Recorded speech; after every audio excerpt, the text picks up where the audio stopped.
ಶ್ರೀ ಗುರು ಬಸವಲಿಂಗಾಯ ನಮಃ.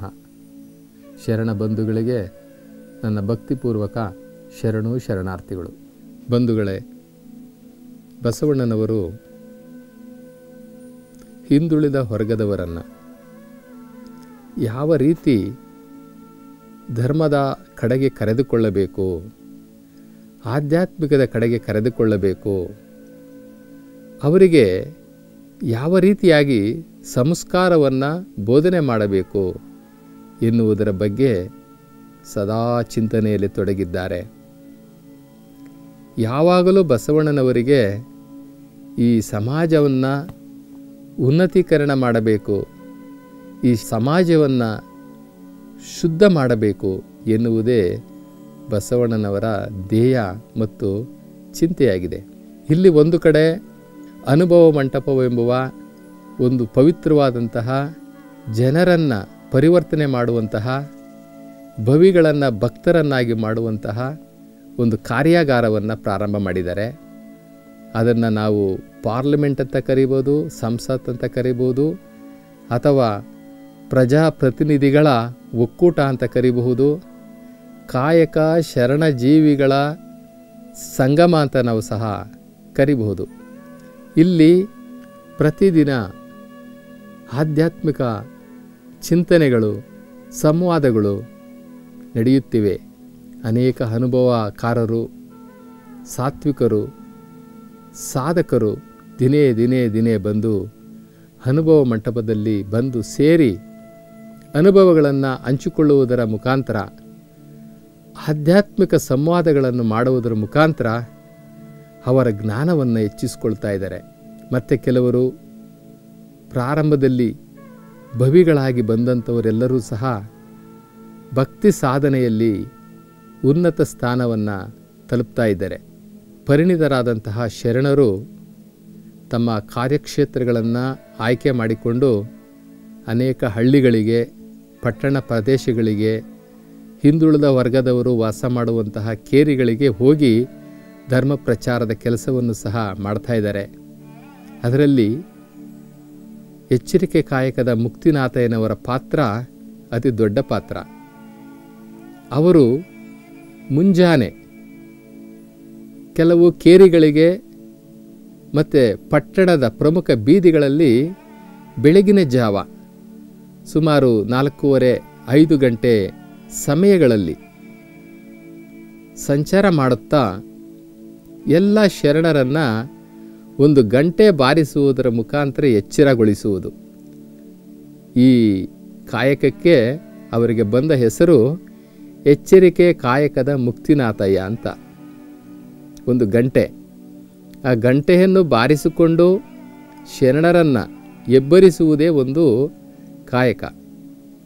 ಹೇಳಿ, ಎದ್ದೇಳಿ, ಕೆಟ್ಟ ಕನಸುಗಳನ್ನು ಕಾಣಬೇಡಿ, ಪರಮಾತ್ಮನ ಧ್ಯಾನ ಮಾಡಿ, ಪರಮಾತ್ಮನ ಪೂಜೆ ಮಾಡಿ, ನಿಮ್ಮ ಪವಿತ್ರ ಕಾರ್ಯಗಳಿಗೆ, ನಿಮ್ಮ ದಿನನಿತ್ಯದ ಕರ್ಮಗಳಿಗೆ ಸಿದ್ಧರಾಗಿ, ನಿಮ್ಮ ಕಾಯಕಗಳಿಗೆ ಅಣಿಯಾಗಿ ಎನ್ನುವುದನ್ನು ಸಾರುತ್ತಾ ಎಚ್ಚರಿಕೆ ಕಾಯಕದ ಮುಕ್ತಿನಾಥಯ್ಯ ಅಂತ ಮತ್ತು ಕೇರಿಗಳಲ್ಲಿ ಸಂಚರಿಸ್ತಾ ಇದ್ದರು.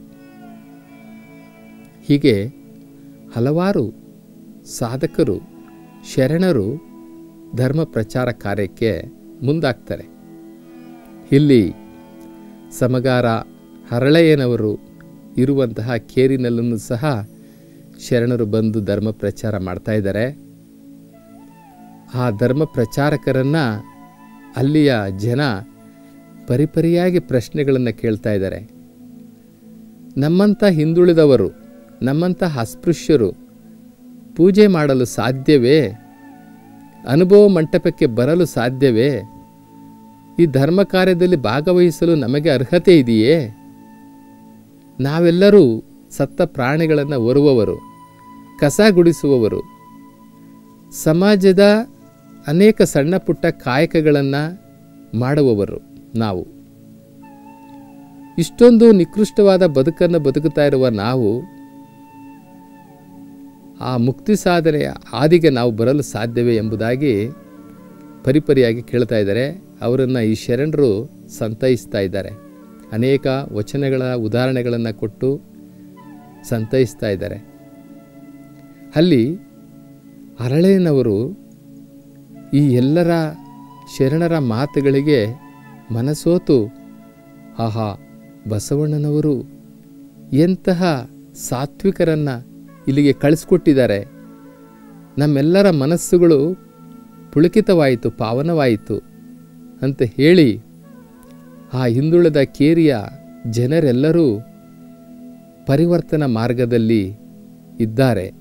ಪರಿವರ್ತನೆ ಆಗಲು ಬಹಳ ಉತ್ಸುಕರಾಗಿದ್ದಾರೆ. ಮೊದಲನೆಯವರಾಗಿ ಹರಳಯ್ಯನವರು ಪರಿವರ್ತನೆ ಆಗಿ ಅವರ ಕುಟುಂಬ ವರ್ಗವೆಲ್ಲವೂ ಸಹ ದೀಕ್ಷೆಯನ್ನು ತೆಗೆದುಕೊಳ್ಳುವ ಮತ್ತು ಬಸವಣ್ಣನವರ ಆದೇಶದಂತೆ ಲಿಂಗಧಾರಣೆಯನ್ನು ಮಾಡಿಕೊಳ್ಳುವಂತಹ ಪವಿತ್ರ ಕಾರ್ಯಕ್ಕೆ ಭಾಜನರಾಗುತ್ತಾರೆ. ಹರಳಯ್ಯನವರನ್ನು ನೋಡಿದಂತಹ ಇತರೆ ಮುಖಂಡರುಗಳು ಸಹ ಆ ಒಂದು ಪುಣ್ಯ ಕಾರ್ಯಕ್ಕೆ ಒಳಗಾಗಿ ಎಲ್ಲರೂ ಸಹ ಲಿಂಗ ದೀಕ್ಷೆಯನ್ನು ತೆಗೆದುಕೊಳ್ತಾ ಇದ್ದಾರೆ. ಇಲ್ಲಿ ಲಿಂಗ ದೀಕ್ಷೆ ಅಂದರೆ ಜಾತಿಗಳನ್ನು ಮೀರಿದಂತಹ ಮನಸ್ಥಿತಿಗಳು, ವರ್ಗಗಳನ್ನು ಮೀರಿದಂತಹ ಮನಸ್ಥಿತಿಗಳು, ಅಂದರೆ ಪರಮಾತ್ಮನ ಕಡೆಗೆ ಈ ಜಾತಿಯ ಕಟ್ಟುಪಾಡುಗಳನ್ನು ಮೆಟ್ಟಿ ನಾವು ಪರಮಾತ್ಮನ ಕಡೆಗೆ ಹೋಗುತ್ತಿದ್ದೇವೆ, ಮಾನವರ ಕಡೆಗೆ ಮಾನವೀಯತೆ ಕಡೆಗೆ ಹೋಗುತ್ತಿದ್ದೇವೆ, ಮಾನವನನ್ನು ಮಾನವ ಪ್ರೀತಿ ಮಾಡುವಂತಹ ಆ ಒಂದು ದಿಕ್ಕಿಗೆ ಹೋಗುತ್ತಿದ್ದೇವೆ ಎನ್ನುವ ಸಂಕಲ್ಪ. ಇಲ್ಲಿ ಕೆಲವರು ಲಿಂಗಧಾರಣೆ ಅಂತಂತಂದರೆ ಅದು ಒಂದು ಜಾತಿಯ ಸಂಕೇತ ಅಂತ ಅವರು ಸ್ವಲ್ಪ ಜನ ತಿಳ್ಕೊಂಡಿದ್ದಾರೆ. ಅದು ಜಾತಿ ಅಲ್ಲ. ಬಸವಣ್ಣನವರು ಕೊಟ್ಟಂತಹ ಈ ಬಸವ ಧರ್ಮ ಇದು ಜಾತಿ ಅಲ್ಲ, ಇದೊಂದು ಮಾನವ ಧರ್ಮ. ಈ ಸರ್ಕಾರದವರು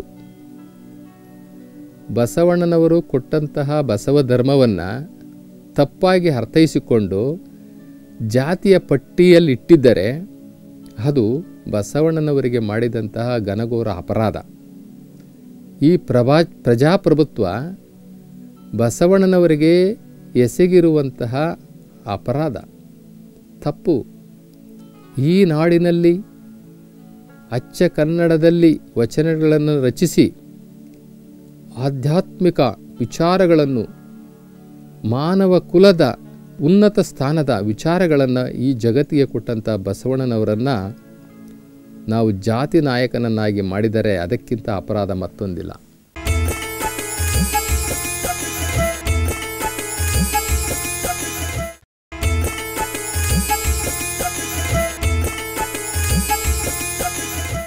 ಶರಣ ಬಂಧುಗಳೇ, ಈ ಪ್ರಜಾಪ್ರಭುತ್ವ ವ್ಯವಸ್ಥೆಯಲ್ಲಿ ಅಂತಹದೊಂದು ಘನಘೋರ ಅಪರಾಧ ಆಗಿದೆ. ಇನ್ನು ಮುಂದೆ ಆದರೂ ನಮ್ಮನ್ನು ಆಳುತ್ತಿರುವ ಆ ಪ್ರಜಾಪ್ರಭುತ್ವದ ಧಣಿಗಳು ಅನ್ನಿಸಿಕೊಂಡಿರುವಂತಹ ನಮ್ಮ ಪ್ರಮುಖರು ಅಥವಾ ನಮ್ಮಿಂದ ಆಯ್ಕೆಯಾದಂತಹ ಜನಪ್ರತಿನಿಧಿಗಳು ಇದನ್ನು ಅರಿತುಕೊಳ್ಳಲಿ. ಬಸವಣ್ಣನವರನ್ನು ಜಾತಿ ಸಂಕೋಲೆಯಿಂದ ಬಿಡುಗಡೆ ಮಾಡಲಿ. ಅವರು ಧರ್ಮ ಸಂಸ್ಥಾಪಕರೇ ಹೊರತು ಜಾತಿ ಸ್ಥಾಪಕರಲ್ಲ. ಇದನ್ನು ಮನದಟ್ಟು ಮಾಡಿಕೊಳ್ಳಲಿ ನಮ್ಮನ್ನು ಆಳುತ್ತಿರುವವರು.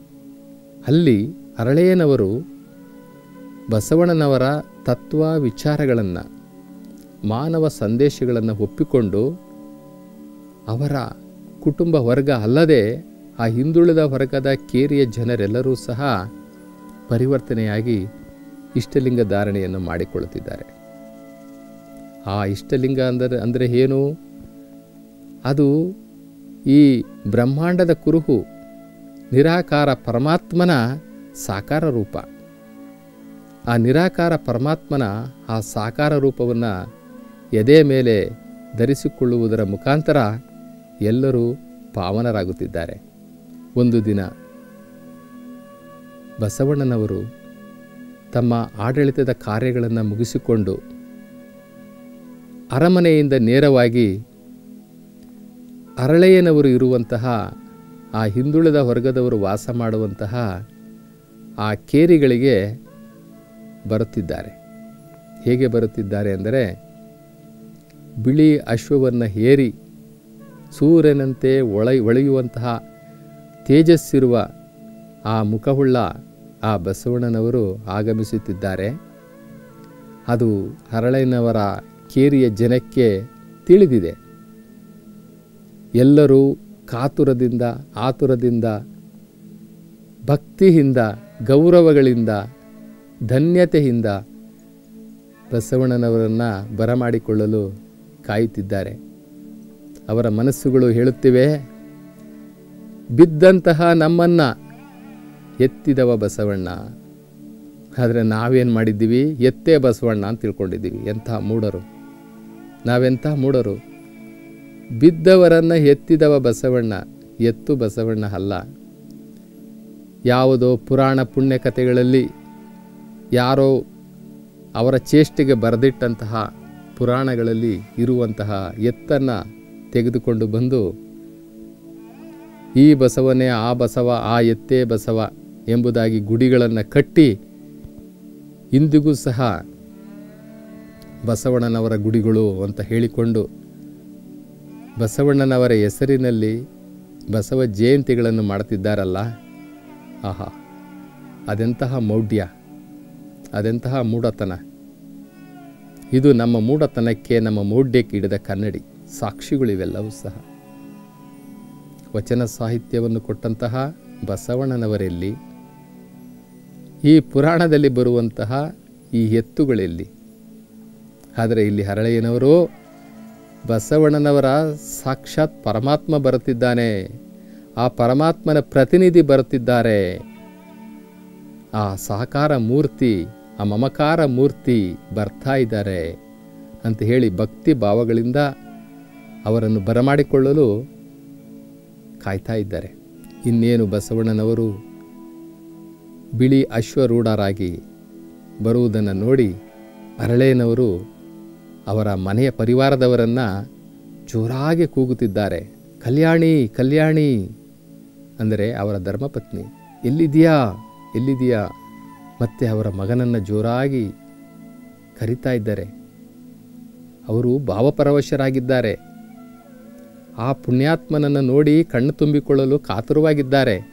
ನಮಗೆ ಸಮಾಜದಲ್ಲಿ ಸಮಾನತೆಯನ್ನು ನೀಡಿ, ಅಸ್ಪೃಶ್ಯತೆಯನ್ನು ನಿವಾರಣೆ ಮಾಡಿ, ನಮ್ಮನ್ನು ಸಹ ಸಮಾಜದ ಮುಖ್ಯ ವಾಹಿನಿಯಲ್ಲಿ ಕರೆದುಕೊಂಡು ಹೋಗಲು ಬರುತ್ತಿರುವಂತಹ ಮಹಾ ಅಧಿಕಾರ ಬರುತ್ತಿದ್ದಾರೆ.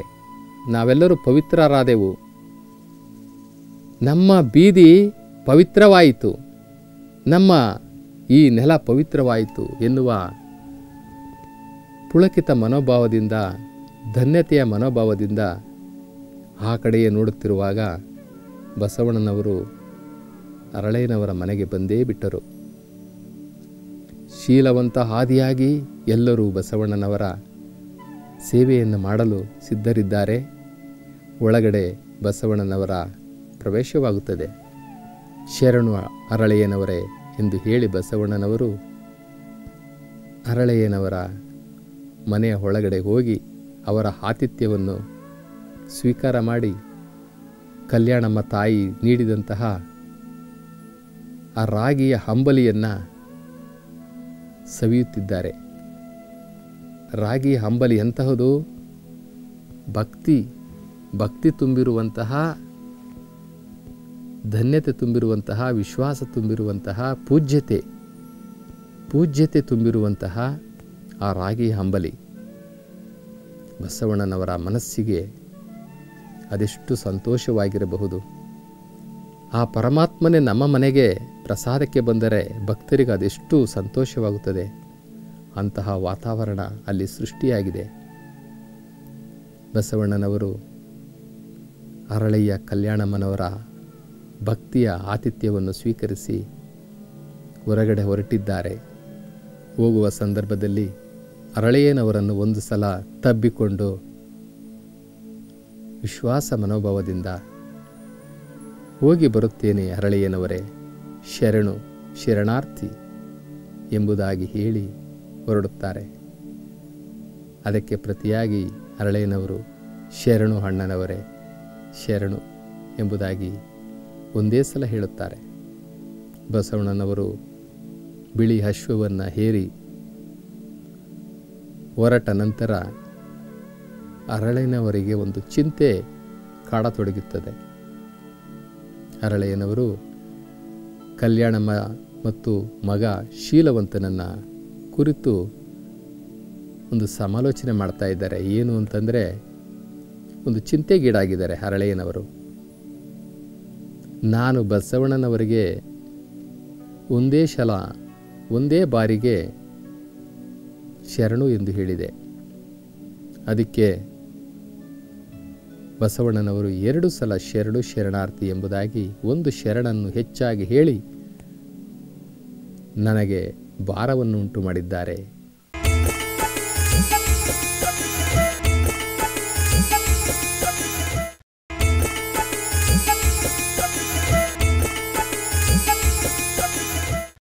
ಈಗಲೇ ಅವರಿಂದ ನಾವು ಧನ್ಯರಾಗಿ ಪುಳಕಿತರಾಗಿದ್ದೇವೆ.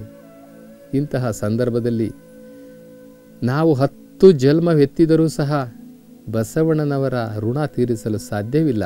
ಹೀಗಿರುವಾಗ ಮತ್ತೊಂದು ಶರಣನ್ನು ನಮ್ಮ ತಲೆಯ ಮೇಲೆ ಬಸವಣ್ಣನವರು ಹೊರಿಸಿದ್ದಾರೆ. ಈ ಋಣವನ್ನು ನಾವು ಹೇಗೆ ತೀರಿಸಲಿ ಕಲ್ಯಾಣಿ, ಶೀಲವಂತ?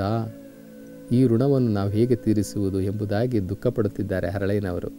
ಹೆಂಡತಿ ಮತ್ತು ಮಗ ಇಬ್ಬರು ಸಂತೈಸುತ್ತಿದ್ದಾರೆ ಅರಳೆಯನವರನ್ನು. ಆಗ ಸಹಧರ್ಮಿಣಿಯಾದಂತಹ ಸಾತ್ವಿಯಾದಂತಹ ಕಲ್ಯಾಣಮ್ಮ ತಾಯಿಯವರು ಒಂದು ಉಪಾಯವನ್ನು, ಆ ಪ್ರಶ್ನೆಗೆ ಒಂದು ಪರಿಹಾರವನ್ನು ಸೂಚಿಸ್ತಾ ಇದ್ದಾರೆ.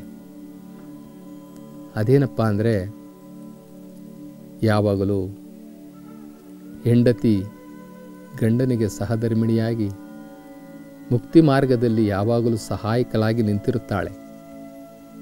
ಇದು ಎಲ್ಲ ಪ್ರಸಂಗಗಳಲ್ಲಿ, ಸಾಧಕರ ಪ್ರಸಂಗಗಳಲ್ಲಿ ನಾವು ನೋಡುತ್ತಾ ಇದ್ದೇವೆ. ಅದೇ ರೀತಿ ಸಹಧರ್ಮಿಣಿಯಾದಂತಹ ಕಲ್ಯಾಣಮ್ಮನವರು ಯಾವ ರೀತಿಯ ಒಂದು ಪರಿಹಾರ ಕೊಡ್ತಾ ಇದ್ದಾರೆ ಅಂದರೆ, ಇದಕ್ಕೆ ಹೇಗೆ ಚಿಂತೆ ಮಾಡುವುದು? ಇದಕ್ಕೆ ನಾನೊಂದು ಉಪಾಯವನ್ನು ಹೇಳುತ್ತೇನೆ. ನನ್ನ ತೊಡೆಯ ಮತ್ತು ನಿಮ್ಮ ತೊಡೆಯ ಚರ್ಮವನ್ನು ತೆಗೆದು ಅದರಿಂದ ಒಂದು ಸುಂದರವಾದಂತಹ ಚಮ್ಮಾವಿಗಳನ್ನು, ಚಪ್ಪಲಿಗಳನ್ನು ಮಾಡಿ ಬಸವಣ್ಣನವರಿಗೆ ಅರ್ಪಿಸಿದರೆ ಆಯಿತಲ್ಲ. ಆಹಾ, ಎಂತಹ ಭಕ್ತಿಭಾವ, ಎಂತಹ ಭಕ್ತಿಭಾವ, ಎಂತಹ ಮನಸ್ಸು! ಎಷ್ಟು ಬೇಗ ಅರಳೆಯನವರು ಮತ್ತು ಕಲ್ಯಾಣಮ್ಮನವರು ಪರಿವರ್ತನೆಗೊಂಡರು. ಇವರ ಕುಟುಂಬ ಪರಿವರ್ತನೆ ಹೊಂದಿತು. ಈ ಕೇರಿಯ ಸಂಬಂಧಿಕರೆಲ್ಲರೂ ಹಿಂದುಳಿದ ವರ್ಗದವರು ಅದೆಷ್ಟು ಬೇಗ ಬಸವಣ್ಣನವರಿಗೆ ಆಕರ್ಷಿತರಾದರು ನೋಡಿ. ಬಿಳಿ ಹಾಳೆ ಇದ್ದಂತೆ ಈ ಹಿಂದುಳಿದ ವರ್ಗದವರು ಬಿಳಿ ಹಾಳೆ ಇದ್ದಂತೆ, ಅವರ ಮನಸ್ಸು ಸಹ ಬಿಳಿ ಹಾಳೆ ಇದ್ದಂತೆ. ಇವರನ್ನು ಹೇಗೆ ಬೇಕಾದರೂ ಸಹ ನಾವು ಪರಿವರ್ತನೆ ಮಾಡಬಹುದು. ಅವರಲ್ಲಿ ಯಾವುದೇ ವಂಚನೆ ಇಲ್ಲ, ಸುಳ್ಳು ಮೋಸಗಳಿಲ್ಲ, ಅನ್ಯಾಯಗಳಿಲ್ಲ, ಕುಟಿಲತೆ ಇಲ್ಲ. ಇದಕ್ಕೆ ಈ ಹಿಂದುಳಿದ ವರ್ಗದವರ ಈ ಪರಿವರ್ತನೆಯೇ ಒಂದು ಉದಾಹರಣೆ. ಇಬ್ಬರೂ ಸಹ ಭಕ್ತಿಯಿಂದ, ಶ್ರದ್ಧೆಯಿಂದ ಬಸವಣ್ಣನವರ ಆ ಋಣವನ್ನು ತೀರಿಸಬೇಕು ಎಂಬುದಾಗಿ ನಿರ್ಧರಿಸಿ ತಮ್ಮ ತಮ್ಮ ತೊಡೆಯ ಚರ್ಮವನ್ನು ತೆಗೆಯುತ್ತಾರೆ. ನಾವು ಯೋಚನೆ ಮಾಡಬೇಕು, ನಮ್ಮ ಕಾಲಿಗೆ ಒಂದು ಸಣ್ಣ ಮುಳ್ಳು ತಾಕಿದರೆ ನಮಗೆಷ್ಟು ನೋವಾಗುತ್ತದೆ, ಅದನ್ನು ತೆಗೆಯುವಾಗ ಅದೆಷ್ಟು ನಮಗೆ ಸಂಕಟವಾಗುತ್ತದೆ. ಹೀಗಿರುವಾಗ ತಾನೇ ಸ್ವತಃ ತನ್ನ ತೊಡೆಯ ಚರ್ಮವನ್ನು ತೆಗೆಯುವುದು ಎಂದರೆ ಊಹಿಸಿಕೊಳ್ಳಲು ಸಾಧ್ಯವಿಲ್ಲ ಅಂತಹ ನೋವನ್ನು. ಆದರೆ ಆ ಭಕ್ತಿ ತುಂಬಿದ ಶರಣರು ಅದು ಹೇಗೆ ಸಹಿಸಿಕೊಂಡಿರಬಹುದು? ಇಲ್ಲ, ಅವರು ಆ ಭಕ್ತಿಯ ಭಾವದಲ್ಲಿ ಪರವಶರಾಗಿರುವಾಗ, ಅವರು ಮೈ ಮರೆತಿರುವಾಗ ಅವರಿಗೆ ನೋವು ಹೇಗೆ ಅರಿವಾಗುತ್ತದೆ? ಅರಿವಾಗಲು ಸಾಧ್ಯವೇ ಇಲ್ಲ. ನಾವು ಇಂದಿನ ಕಾಲದಲ್ಲಿ ಶಸ್ತ್ರ ಚಿಕಿತ್ಸೆ ಮಾಡಿಕೊಳ್ಳುವಂತಹ ಸಂದರ್ಭದಲ್ಲಿ ಕೆಲವು ಔಷಧಿಗಳನ್ನು ಬಳಸುತ್ತೇವೆ, ಆ ಭಾಗದಲ್ಲಿ ನೋವಾಗದಂತೆ. ಇಲ್ಲಿ ಹರಳೆಯನವರು, ಕಲ್ಯಾಣಮ್ಮನವರು ಸಹ ಬಳಸಿದ್ದಾರೆ. ಅದು ಯಾವ ಔಷಧ? ಅದು ಭಕ್ತಿಯ ಔಷಧ, ಭಕ್ತಿ ಪರವಶದ ಔಷಧ. ಅವರು ಭಾವ ಪರವಶರಾಗಿ, ಭಕ್ತಿ ಪರವಶರಾಗಿರುವಂತಹ ಸಂದರ್ಭದಲ್ಲಿ ಅವರಿಗೆ ನೋವು ಆಗಿರಬಹುದೇ, ಆಗಿಲ್ಲವೇ ಎಂಬುದೊಂದು ತರ್ಕದ ವಿಚಾರ. ಆ ಚರ್ಮದಿಂದ ಹದ ಮಾಡಿ ಅತ್ಯಂತ ಸುಂದರವಾದಂತಹ ಚಮ್ಮಾವಿಗಳನ್ನು, ಅಂದರೆ ಚಪ್ಪಲಿಗಳನ್ನು ತಯಾರು ಮಾಡಿದ್ದಾರೆ. ಇದನ್ನು ನೋಡಿದಂತಹ ಆ ಹಿಂದುಳಿದ ವರ್ಗದ ಕೇರಿಯ ಜನಕ್ಕೆ ಅದೆಷ್ಟು ಆಶ್ಚರ್ಯವಾಗಿರಬಹುದು, ಅವರ ಭಕ್ತಿಯ ಆಳ ಅದೆಷ್ಟಿರಬಹುದು. ಇದು ಬೂಟಾಟಿಕೆಯ ಭಕ್ತಿ ಅಲ್ಲ, ಇದು ಹೇಳಿಕೆಯ ತೋರಿಕೆಯ ಭಕ್ತಿ ಅಲ್ಲ, ಇದು ಹೃದಯದ ಅಂತರಾತ್ಮದ ಅಂತರಾಳದ ಭಕ್ತಿಯ ಪರಮಾವಧಿ.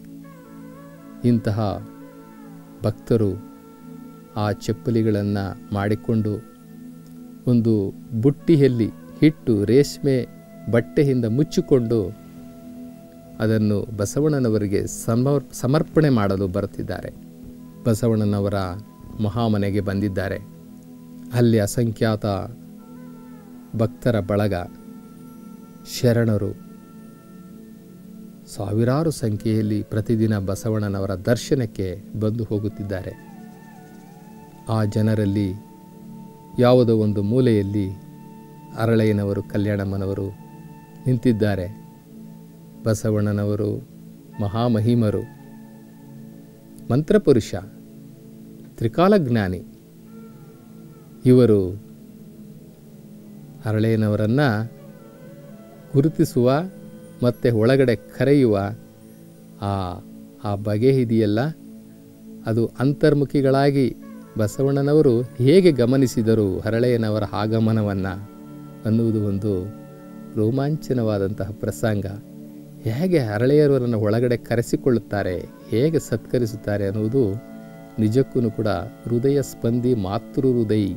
ಆ ಬಸವಣ್ಣನವರ ಔದಾರ್ಯ ಬಣ್ಣಿಸಲು ಅಸದಳ. ಶರಣು ಶರಣಾರ್ಥಿ.